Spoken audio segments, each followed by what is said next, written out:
Hi, everybody. Thank you so much for joining us. I am Michelle Peralta, owner and lead event planner with Josie and Michelle Events. I am here in my Valley Stream, New York home office, and I'm with my partner. Hello, everyone. This is Josie. I'm here from New Jersey, and I hope that everyone is doing good. Yes, so guys, we thought that this week, hopefully if you are staying home, being well, and trying to be creative to entertain yourself, we thought maybe you could use a little bit of laughter therapy. So Josie and I have made a little trip down memory lane, and we love all of our wedding stories, all of our clients. We have had such amazing moments, but some of those moments have been a little crazy. And they're pretty funny, and some of them are a little painful when we think back, but for the most part, these are funny stories that we want to share with you. Yes. So we are going to do today our top 10 wedding bloopers from the last 9 years. So I'm going to turn it over to Josie. Sure. So our number one is called the Number 10. wardrobe, oh, which is number 10. Uh, that will be wardrobe malfunction. So what happened is that Michelle and I, on the wedding day, we like to come and see our brides and make sure that everything is, that the brides is having fun, that everything is going smoothly. We'll come and collect any items that they need to give us to bring either to the ceremony or the reception. So as I collect all these items, I tell Michelle, I'll be right back. I'm gonna put everything in my car. And while I'm in my car, I receive a phone call from Michelle that said, Josie, and she's trying to be calm and sweet and sounds like nothing wrong is happening. And she's like, Josie, can you come upstairs to the second floor and please bring your ID bag? We have kind of an emergency. And I'm like, okay. And I come with my ID bag. The bag is like an event planner bag that we have, everything, any kind of emergency that could happen, we have all the solutions in this bag. But when I come in, I see Michelle trying to buy this dress down this body on this person. And that person, she's like happy, I guess, the mimosas and the moment, she's like happy, she's like fine, helping Michelle bring the dress down. And as I see the dress and we're like trying to force the zip up, I say to the person, you sure this is the right dress? And she's like, yes, it's fine. I tried it on before. It's fine. And Michelle and I were like, no, I'm pulling. Now you put the zipper up. So it turns out that we did put the zipper up, but we have, the dress broke. It has a hole. And me being the one that always take care of everything, I'm just sew the dress on the person, and it was fine. And we head up to the reception. Everything is going fine. And we see at the dance floor, this woman, her dress was opening up in the back, the same place that I saw the dress before. Josie's being really nice about it. The dress exploded. That dress exploded. Okay, it was like a massive hole in the back. Well, the funny thing is that Michelle and I were like, oh my God, we are looking at this, but the person was, she was happy the whole time. She didn't care. She's like, forget about it. And, she had a good time, but it was funny now. That was a good one. All right, number 9, mystery DJ. So we are at a wedding. Everything is confirmed. Everything is looking good. We're in high spirits. And the only thing that is a little off is that the DJ hasn't arrived. Our DJs usually will arrive, very early.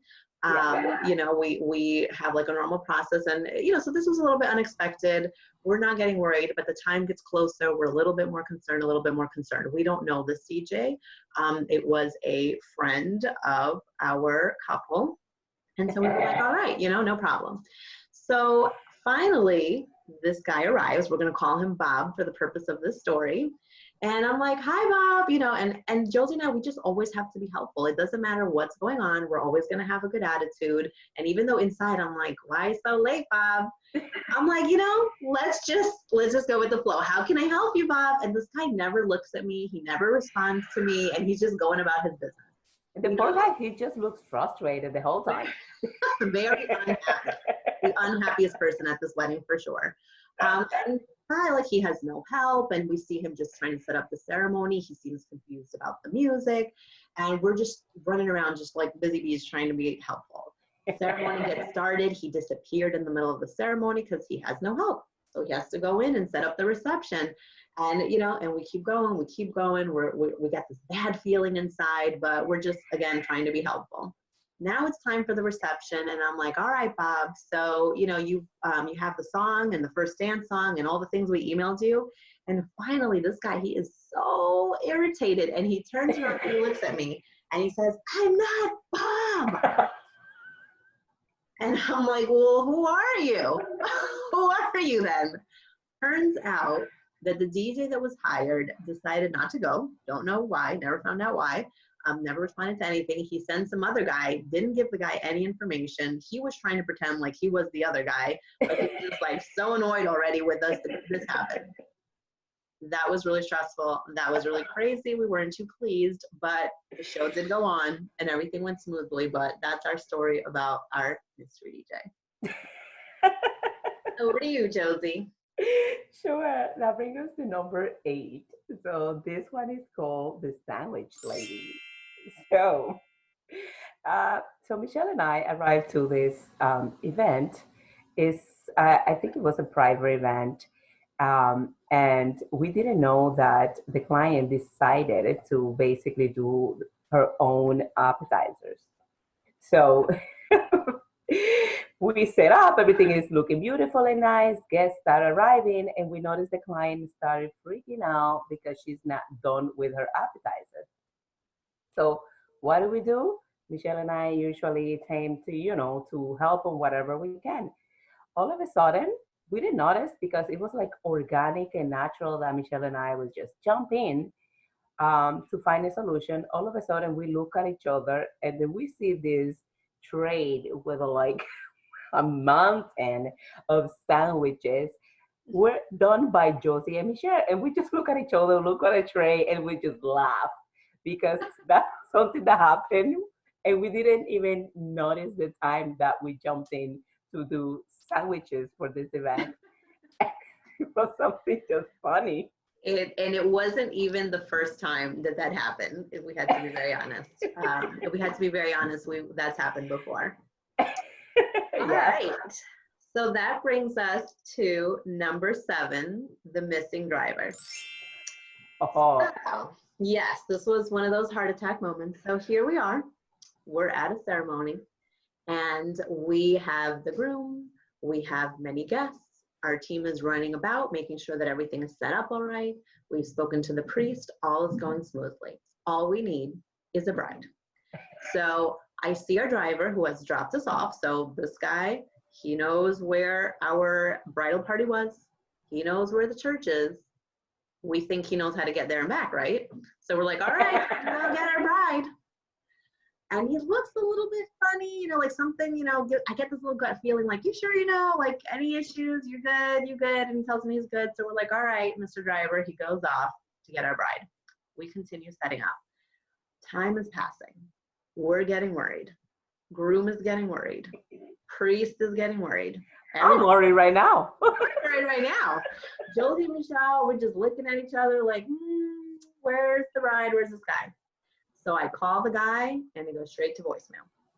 We get a little nervous. I don't want to call the bride yet, so I call the company, and the owner gets a little bit nervous. And he calls, and he's like, can't get through. He's freaking out. We're all very worried. At this point, I got to call the bride. And I'm just like, everything's going to be fine. It's going to be all right. Like he's out there, must be a lot of traffic. It's going to be okay. But he has not arrived to pick up the bride, which is what I really wanted to know. My husband was working us that day, and he's like this. He's outside. We're looking. We're like, whew, he's got to be out there. Like, he's got to be out there. Got to be out there. Long story short, it was like manhunt. Everybody had to go out to find the driver. He was terribly lost. We got the bride. He came back. Turns out, Mr. Driver has a cell phone with no battery, no charger, no GPS, no sense of direction, no idea where he came from, where he was going, none of that.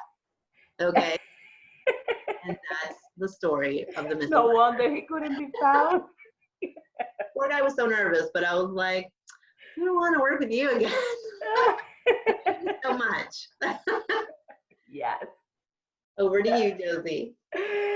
All right, guys. Oh my God. This one, we're going down to number 6 now. And this one is called the crashing cake. So, oh my God, it's still painful. I remember this moment and it still hurts. So what happened was that it was at the beginning of our, pleasing clients. That's what we do. We still do what we can to make things happen. So it turns out that this client hired someone in Jersey to do her cake while the party is happening in Long Island. And then she asked me, can you please, since you're coming to set up, can you please deliver the cake? And I was like, sure, no problem. I didn't have anything to bring with me, so my car was available. So why not? So I come and pick up this humongous cake. So as I start driving, I don't think not even 5 minutes pass. And driving to the highway, before entering the highway, I see that the cake is like this, and I'm driving and I see the cake, and I'm all I thinking is, oh my God, I have to go slow. So the minute I hit the highway, all of a sudden I look and I didn't see anything. I don't see the cake. I don't see the cake. So I pull up to the side and then I go open my trunk and the cake is all in pieces. And I look at the cake and immediately I call Michelle. And then at the moment that I heard Michelle's voice on the phone, it was like the cake just broke down in pieces. And we both started crying. And then we took our moment to cry and say, all right, plan B, what are we Still doing? hurts. It's so painful. It's so scary. So Michelle tells me, okay, go back to the lady, see if she can do anything about it. And then I'll try to find a cake here. So I'll go back to the lady really quick. And the lady sees the cake and she's like, there's nothing I can do. I still need to deliver this cake to Long Island, even if it's in pieces.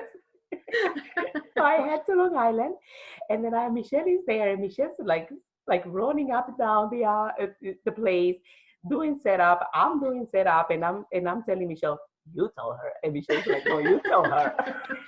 Josie, you didn't tell them that I went out to get a backup cake, and it was like the ugliest sheet cake you ever did see. And for those of you who know me, driving is not my thing. So I'm lost, crying, ugly sheet cake. How am I going to tell this girl about this cake? No, and the thing is that, we finish the setup, and when this client comes, she's like, so where's my cake? So we have to breathe in and then tell what happened. And you know what happened? She just cracked up laughing. She was like, oh my God, I knew it. That was so funny. Like, she found the whole thing funny, and she was just whatever. Like, she had a good time. Like, we died inside. Yeah. But after that, Michelle and I were like, never ever we're delivering a cake ever. Yeah. It doesn't matter with us. With not cake deliveries.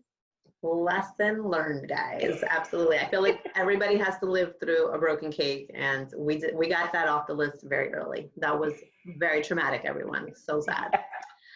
All right. So that brings us to number 5, the surprise limo. So on this occasion, as planners, Josie and I advise our clients on what we feel will be the best thing to do. So throughout our process, we are like, it's time to talk about transportation. Let's talk about how you're going to get there so you have a stress-free and smooth day and everything's on time. And our clients repeatedly said to us, girls, we don't need transportation because we're so close. You know, we have our friends, like we really want to drive ourselves. And I'm thinking drinking and driving and this and that, but they insist. And every month as we get closer, we revisit this plan of how they're going to get there. And they repeatedly tell me, guys, we do not need transportation. So we're like, all right, that's it. We don't want to be annoying either. So you got it. Fast forward, it is the morning of the wedding. Josie's on the way. I'm about to head out and I get a call from my bride. And the bride says, hi, Michelle. I'm like, hey, how are you? Everything all right? She's like, everything's fine. But, you know, we keep looking out the window and the limo's not here. And I'm like, what?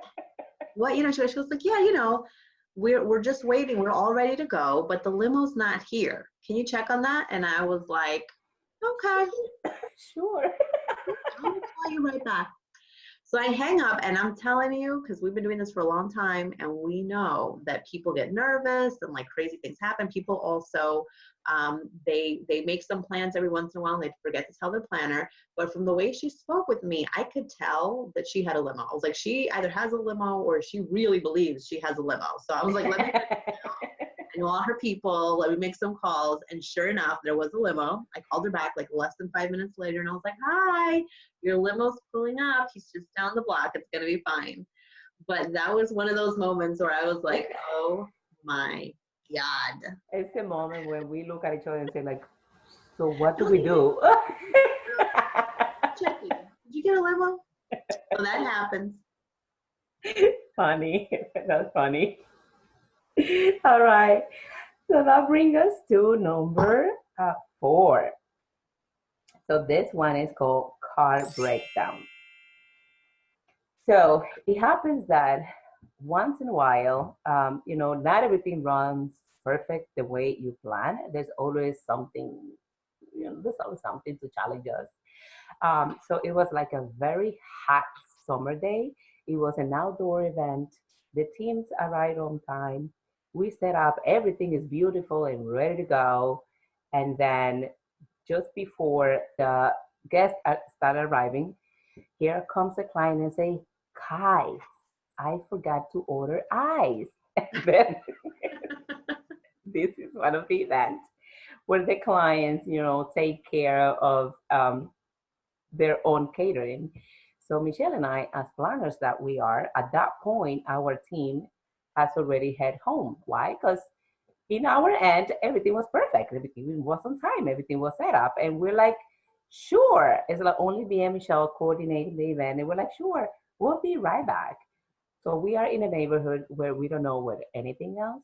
And then we're just driving around in the neighborhood trying to find ice. And we're like, we're fine. Like we got it. So we go, we got all this bag of ice. We put it in the trunk. We start the car and the car wouldn't turn on. So sad. Like, and we try and retry, and nothing is happening. I'm like, oh my God. So we have ice in the car. The ice is starting to melt. You know, we are starting to melt because it's hot. And we don't know what to do. So the last thing I want to do is call my husband to tell him that the car is not running on. So what I do is, so Michelle and I, we call this family of ours that was a taxi driver. He happens to be in the neighborhood. So he's like, don't worry, I'll be right there. Like he showed up like 5 minutes after while we're like just looking at the ice, making sure that it's not melting. Is it melting? Is it melting? Yeah. So here comes my uncle actually.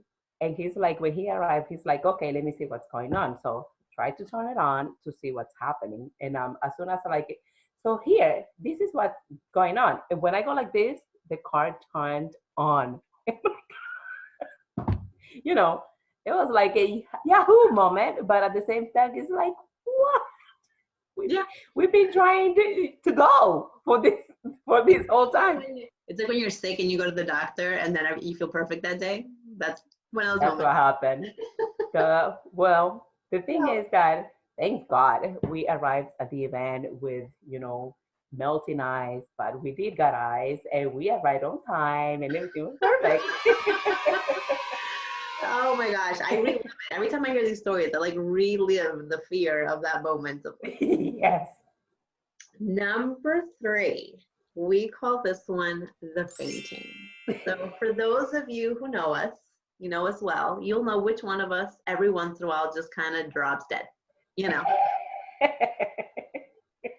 every once in a while, not often, nothing wrong with me that we know of, but it happens. On this particular day, we are setting up an outdoor event. It's another incredibly hot summer day. And all of a sudden, I start to feel like my heart is pounding. I'm like overheating a little bit. I'm feeling weak. I'm a little funny. And, you know, but we don't like to say that. Like Josie and I, we are beasts, you know. We don't like to be sick. We don't tell people that something hurts and we don't feel good. We like to just power through it. But, you know, I feel like something's wrong. So I go, it's like fake it until you make it.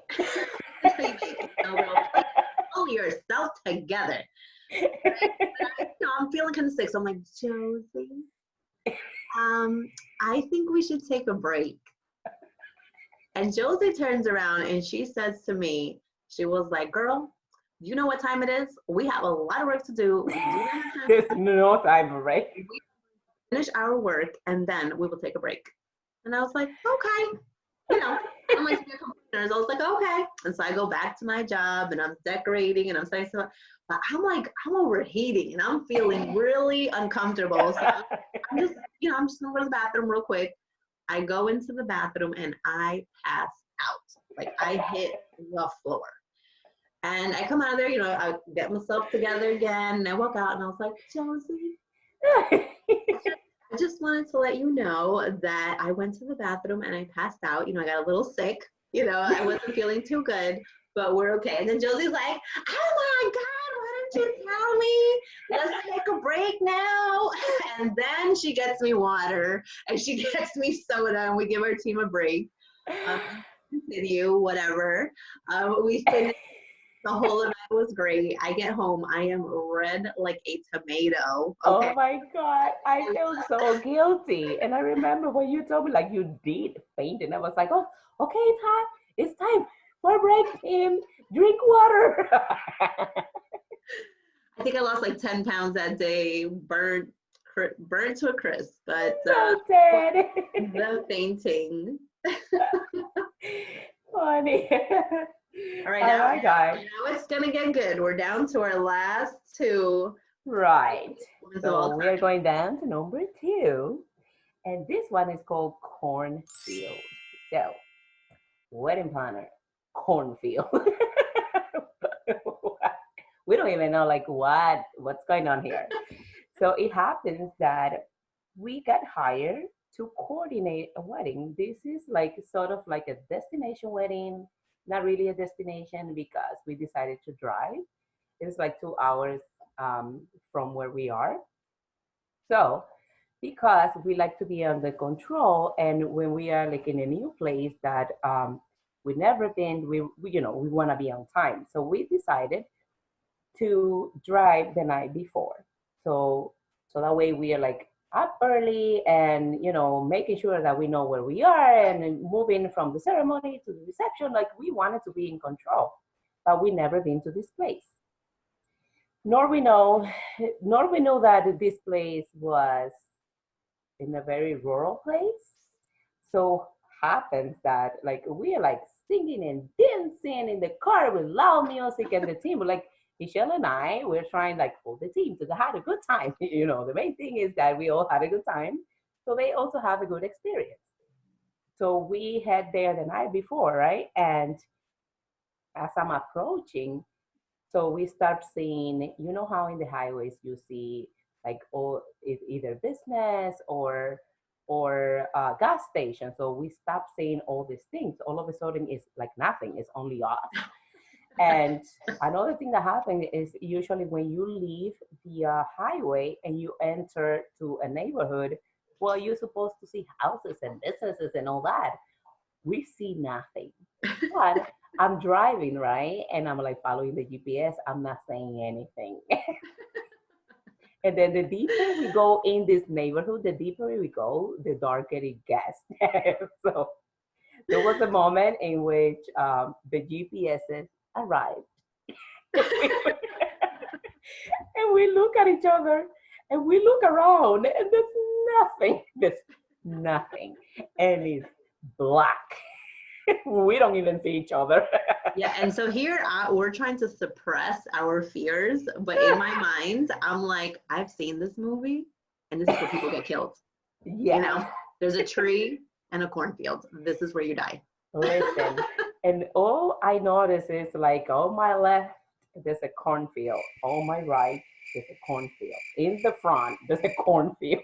And we're like, where are we? So funny thing that Michelle is like, wait a minute, let me call the bride and maybe, you know, let's make sure that we are in the right place. And she's like, do you see a light where you are? Do you see a light? And we were like looking around, and Michelle and I are trying to act like, you know, everything is under control, so the team doesn't actually freak out.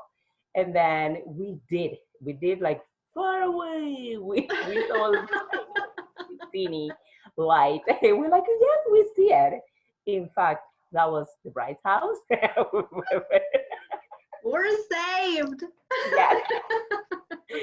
So, but that was a funny, scary moment. The cornfield. All right, guys. So that brings us to our number one of all time. And we chose this one because we feel that we do not believe that somebody else has experienced this. So for you wedding planners out there, other people out there, if this happened to you, you need to tell us, and you need to tell us what you did. So here we are. We're in our ceremony. We get so into this, guys. We are emotional. Everybody knows I get a little bit teary. We're coming to the end. Everything's beautiful. Everybody's happy. Josie and I love to be at the end of the aisle so we can sort of like, yay, congratulate a bride and groom. We want to be the first ones to tell them, you did it. Yes. Ceremony has ended. We have positioned ourselves at the end of the aisle, and they start to walk down the aisle. Beautiful. And they're almost getting there. Photographers, video people, they're in place catching all this stuff. And out of nowhere, a homeless man steps into the aisle and proceeds to walk down with them. I'm like, my heart froze because I'm like, we're in God's house and everybody has the right to be here. You know, and I don't want to be disrespectful, sir, but like, this is not your day. This is not your moment. And I was like, do I go in there? But then there's going to be 4 of us walking down the aisle. Like, what do we do? And we just kind of like left it alone. Like, unfortunately, I don't feel like the bride and groom even noticed. Like, they kept going. They didn't. The whole time they kept walking down with a big smile, and they just like say like this to the people. They didn't notice. We did it, and I'm sure the photographer did. Like, we were all freaking out. Like, oh my God, we were just like, who are you? Don't you understand what's going on? What's going on here? And it's just like this shadow that just walked down with them, and I was like, oh my gosh, okay. But you know, he had his moment that day. You know, they did. We had a very merry celebration, and that, guys, that's our number one. Didn't know what to do. That was in my training ever, but we survived it, and it ended up being okay. Yeah, it was a beautiful day, though. So I hope you enjoyed our top 10. I hope that we made you laugh. Stay home, stay well, have a good time with your family and whoever is, you know, indoors with you. And I hope that you join us next week. Send us messages if there's anything you want us to cover next week. Yes, absolutely. Stay safe, guys. We love you all, and we'll see you soon. Thanks, guys.